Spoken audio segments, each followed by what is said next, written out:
Santé et chocolat.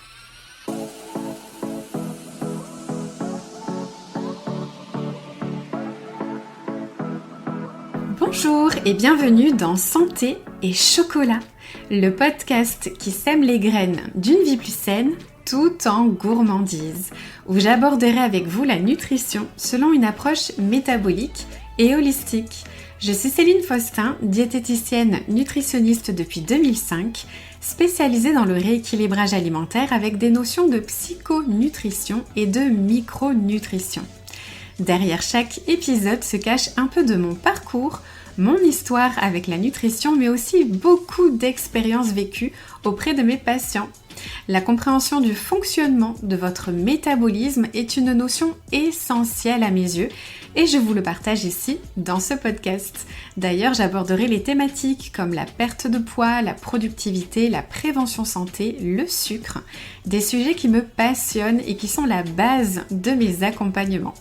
Seule ou avec des invités, je vous partagerai mes conseils simples et applicables instantanément dans votre quotidien. En toute sérénité, vous allez acquérir les connaissances dont vous avez besoin pour vous permettre de vous sentir bien dans votre corps, votre esprit et votre assiette. Installez-vous confortablement, prenez votre boisson préférée et un petit carnet. Je vous souhaite la bienvenue et une belle écoute. Hello et bienvenue dans cet épisode où l'on va parler d'une des nombreuses conséquences du sucre sur votre santé. Je vous ai parlé du petit déjeuner dans l'épisode précédent, l'épisode 1, et de pourquoi je vous conseille de ne pas manger sucré le matin. Si vous n'avez pas écouté cet épisode, je vous invite à le faire. Vous y trouverez tout plein d'explications sur le fonctionnement de votre métabolisme et des conseils pour justement mettre en place un petit déjeuner plus sain pour votre santé. Dans l'épisode d'aujourd'hui, j'aimerais vous parler plus en détail de l'une des conséquences parmi tant d'autres que le sucre peut avoir sur votre organisme, l'inflammation et aussi le vieillissement prématuré de vos cellules. On va d'abord parler d'oxydation parce que c'est très lié à l'inflammation et je vais vous expliquer pourquoi. L'oxydation, c'est la rouille de vos cellules. Notre corps s'oxyde naturellement tous les jours, c'est un phénomène normal, naturel et même vital parce que ça permet à nos cellules d'apprendre à s'adapter.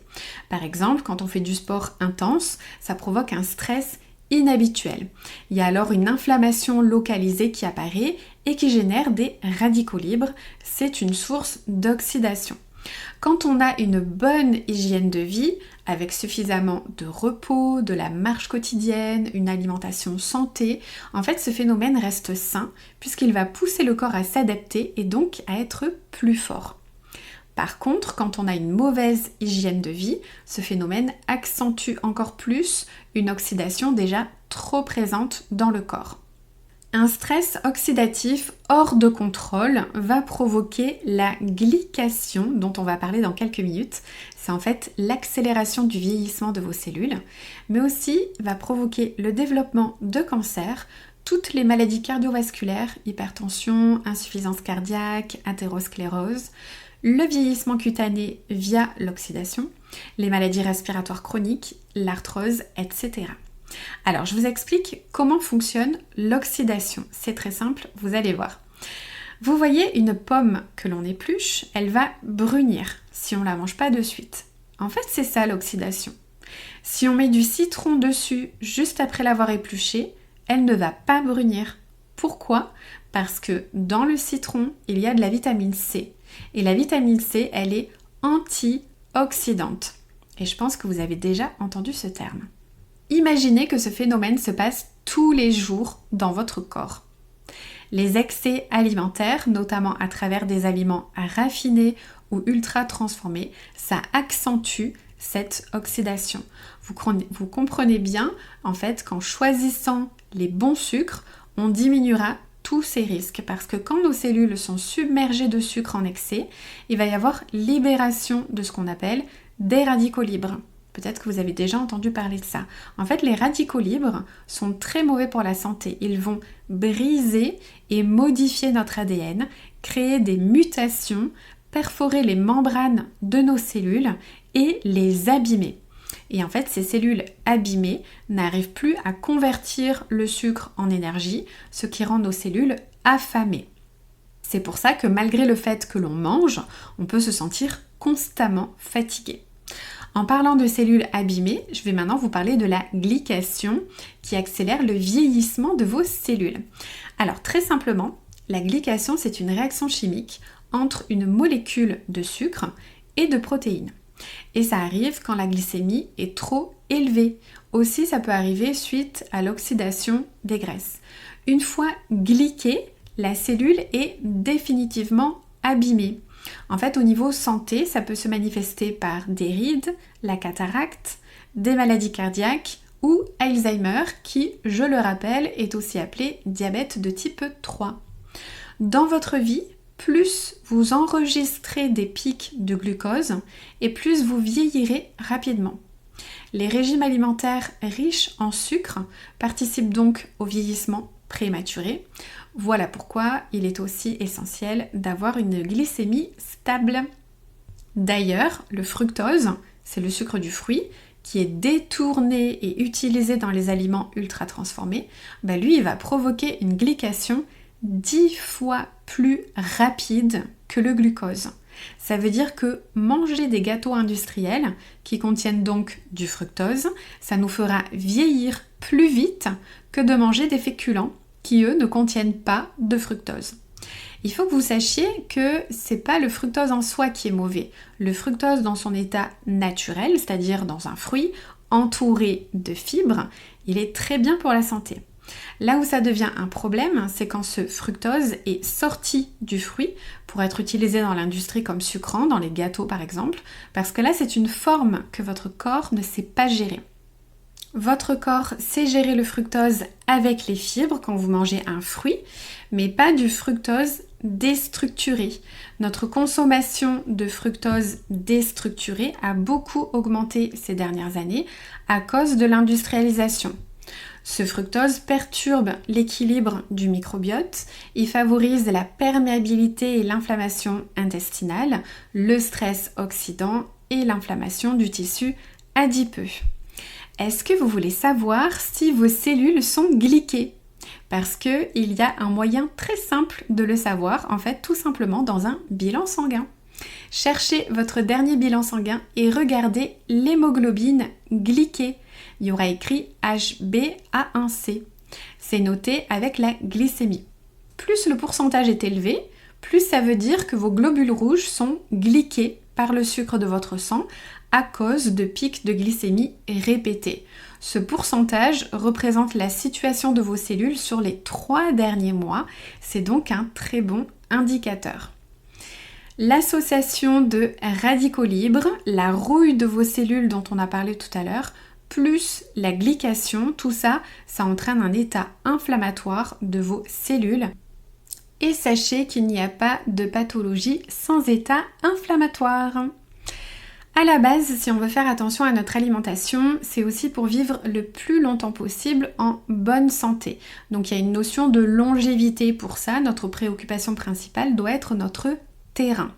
Notre corps, notre terrain, c'est la base de toute notre santé.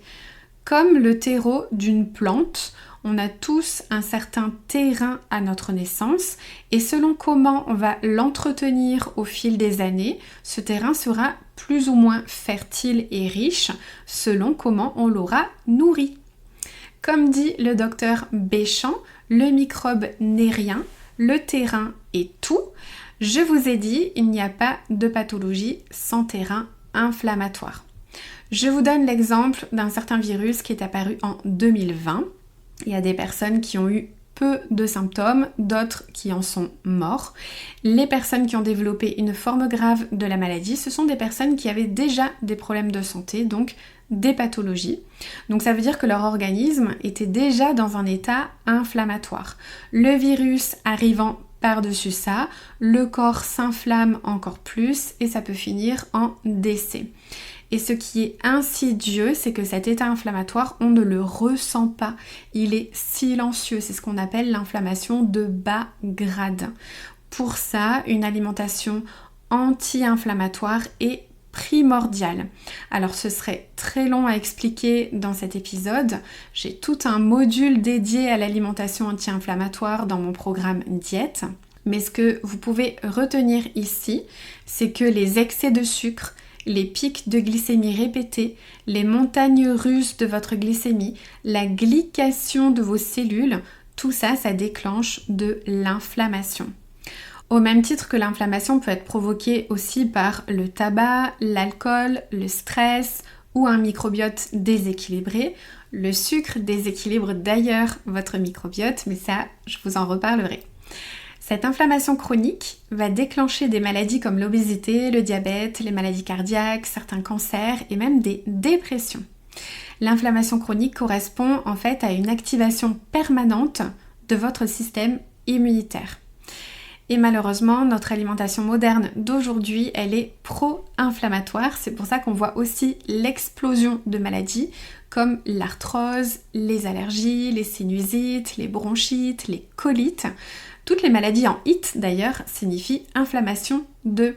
Par exemple, la sinusite, c'est l'inflammation des sinus. La bronchite, c'est l'inflammation des bronches. La colite, c'est l'inflammation du côlon, etc. Quand vous mangez un aliment qui augmente fortement le sucre de votre sang, votre corps va réagir parce que c'est mauvais pour la santé d'avoir trop de sucre dans le sang. Là, votre pancréas va sécréter de l'insuline. L'insuline, c'est une hormone de stockage qui va prendre le sucre de votre sang pour le stocker. Une partie dans votre foie et vos muscles pour vos efforts physiques et une autre partie qui sera transformée en graisse et stockée. Donc si vous avez une alimentation qui apporte beaucoup de sucre de mauvaise qualité et qui vous provoque des pics de glycémie, les conséquences peuvent être un épuisement de votre pancréas, donc l'insuline est de moins en moins sécrétée, une résistance à l'insuline qui s'installe, c'est-à-dire qu'à force de voir trop d'insuline, vos cellules elles se mettent en résistance. Une hypoglycémie réactionnelle qui va engendrer de la faim. En fait, c'est les montagnes russes de votre glycémie. Il y a un pic, donc beaucoup d'insuline sécrétée, et vous vous retrouvez en manque, donc avec une forte envie de manger notamment du sucre. Et puis un surstockage du sucre sous forme de graisse. Et ça peut aussi avoir des conséquences sur le vieillissement de votre peau, puisque des pics de sucre dans le sang répétés, année après année, abîment la peau et accélèrent son vieillissement prématuré du fait de l'inflammation. Donc pour préserver votre peau du vieillissement, régulez votre glycémie, notamment en choisissant des aliments à index glycémique bas ou moyen. Autre phénomène, quand les cellules graisseuses augmentent de volume, donc quand on prend du poids, elles vont sécréter des substances inflammatoires, CRP, TNF-alpha, prostaglandine, et donc évidemment on a tout intérêt à veiller à avoir une glycémie équilibrée en évitant les pics dans un sens ou dans l'autre, parce qu'en fait de passer en hypo régulièrement va créer un stress pour votre organisme. Qui dit stress dit cortisol. Le cortisol, c'est l'hormone du stress et trop de cortisol peut provoquer des troubles cardiovasculaires, des douleurs chroniques, la déclaration de cancer et la prise de poids. Ce stress va aussi engendrer une surconsommation des vitamines du groupe B, du chrome et d'autres oligo-éléments, donc tout ça, ça va vous déminéraliser. Que faut-il donc faire pour éviter de se retrouver dans cet état inflammatoire et avoir une accélération du vieillissement de nos cellules? En premier, évidemment, mettre en place une alimentation anti-inflammatoire. Alors, je ne vais pas pouvoir vous expliquer ça dans cet épisode parce que ce serait beaucoup trop long, mais je le développerai dans l'épisode 3 de ce podcast. Parce qu'il y a plusieurs piliers dans cette alimentation anti-inflammatoire qu'on peut aussi appeler hypo-inflammatoire. Et l'un des piliers dont je peux vous parler aujourd'hui, c'est de réguler votre glycémie. Je vous l'ai dit tout à l'heure, les montagnes russes de votre glycémie, c'est pro-inflammatoire. Donc ce que vous pouvez déjà mettre en place, ce sont les conseils que je vous ai donnés dans l'épisode 1 de ce podcast qui concerne le petit déjeuner. Et de manière générale, je vous conseille d'éviter les aliments transformés, de manger un maximum de légumes et de fruits frais parce qu'ils contiennent des antioxydants comme on l'a vu tout à l'heure avec le citron, De réguler votre poids, je vous l'ai dit aussi, la graisse notamment viscérale sécrète des substances inflammatoires, donc plus vous prenez du poids et surtout autour de taille, et plus ces sécrétions inflammatoires augmentent. C'est pour ça qu'on dit que c'est la graisse du ventre la plus dangereuse pour la santé. De préférer les aliments avec un index glycémique moyen ou bas. Je vous invite d'ailleurs à chercher sur internet tableau des index glycémiques et vous pourrez ainsi les identifier et les préférer dans votre quotidien. Pour vous donner une idée, les aliments à index glycémique élevé sont par exemple le pain blanc, les pommes de terre bouillies ou en purée, les cornflakes et la plupart des céréales du petit déjeuner, le riz blanc notamment à cuisson rapide, etc. Et autre conseil évidemment, c'est d'avoir une activité physique régulière puisque cela diminue aussi l'inflammation. Ça fait déjà pas mal de choses à mettre en place. Je vais m'arrêter là, on le verra plus en détail dans l'épisode 3. Si ça vous fait peur de mettre en place tous ces changements d'un coup, vous pouvez procéder par étapes. J'aime beaucoup proposer cette option à mes patients. Vous pouvez par exemple déjà commencer par changer votre petit déjeuner et puis une fois que c'est devenu une habitude, vous pouvez passer à un autre changement, manger à index glycémique bas par exemple. Voilà pour cet épisode concernant l'impact du sucre sur l'inflammation de notre corps et de nos cellules, sur l'accélération du vieillissement de nos cellules, qu'elles soient internes ou externes comme la peau. J'espère que cet épisode vous aura plu. Si le sujet du sucre vous intéresse, je vous invite à vous inscrire à la masterclass que j'anime vendredi le 27 septembre à 19h. Comment dire adieu au sucre et perdre du poids, dans laquelle vous comprendrez certains mécanismes du sucre sur votre énergie, votre poids et vos fringales de sucre, parce que vous le savez, c'est un cercle vicieux. Je vous mets le lien d'inscription dans les notes de cet épisode.